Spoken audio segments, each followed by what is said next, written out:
Isang mapagpalang araw po sa inyong lahat. Ngayon po ay June 13, 2026, Sabado. At ngayon ay ginugunita natin ang kapistahan ng kalinis-linisang puso ng Birheng Maria.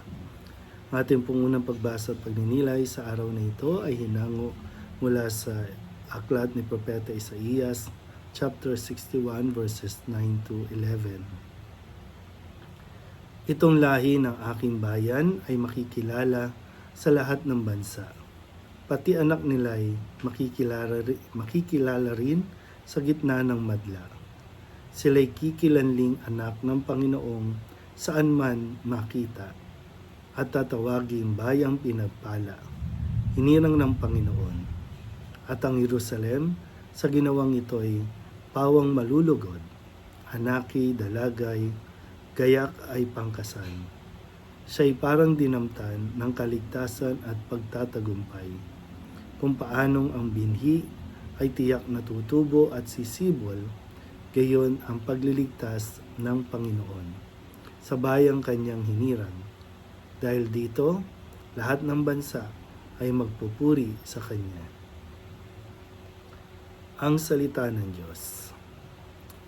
Muli po, isang mapagpalang araw sa inyo pong lahat at matapos nga natin ipagdiwang kahapon ang dakilang kapistahan ng kabanal-banalang puso ni Jesus. Ngayon naman ay pinagdiriwang ng simbahan at ginugunita ang kalinis-linisang puso ng mahal na Birheng Maria. Ang puso ni Maria ay kalinis-linisan sapagkat sabi nga ito ay itinakda siya ng Diyos na ipaglihi ng walang kasalanan at isilang ang anak ng Diyos sa kanyang sinapupunan ang magiging tagapagligtas. At si Maria ay nanatiling malinis sa kanyang pagsunod sa kalooban ng Diyos.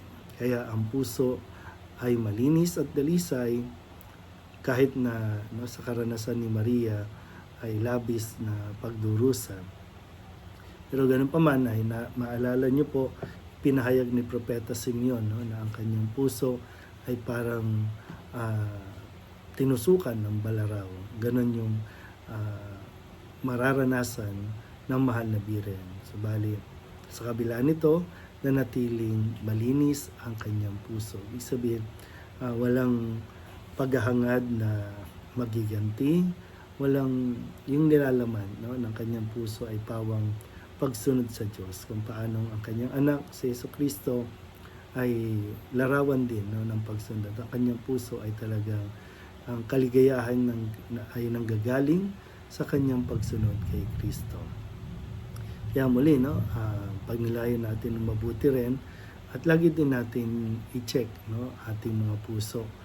Huwag nating hayaan na mabalot ito ng galit at maging matigas ito ng kasintigas ng bakal dahil para bang sa tindi ng paghihirap na nararanasan natin, dulot ng mga taong ang puso ay ang tanging hangad ay mga kasakiman. Kaya po binibigay sa atin ito bilang paalala na lagi tayong tumingin sa kay Maria na nagtataglay ng isang pusong mapagpakumbaba, pusong mahinahon, at pusong laging bukas sa pagsunod sa kalooban ng Diyos. Kaya pagdasal natin na manatiling wagas din, kumbaga sabi nga huwag mabalot ito ng mga negatibo, huwag mabalot ito dahil napakahalaga po ng puso. Ito nga ang sentro ng ating buhay. Pag tumigil ang pagtibok nito, titigil ang buhay natin. Kaya mahalaga po na lagi natin itong hindi lang, kumbaga, pagamat spiritually, kailangan malinis ang ating puso, pero ganun pa rin, physically, kailangan natin ma-maintain ang ating mga puso. Dahil pag ito ay tumigil, paano na tayo mabubuhay? So ito yung talagang nagpapump para tayo maging masigla, para tayo magpatuloy sa ating pong misyon. Kaya nawa, from time to time, kamustahin mo rin naman ang iyong puso. Sa ganon ay mapacheck up mo din, no? Literal man, pero kailangan natin chine-check lagi kung ano na ang nilalaman ng ating puso. Muli po, isang mapagpalang araw sa inyo pong lahat.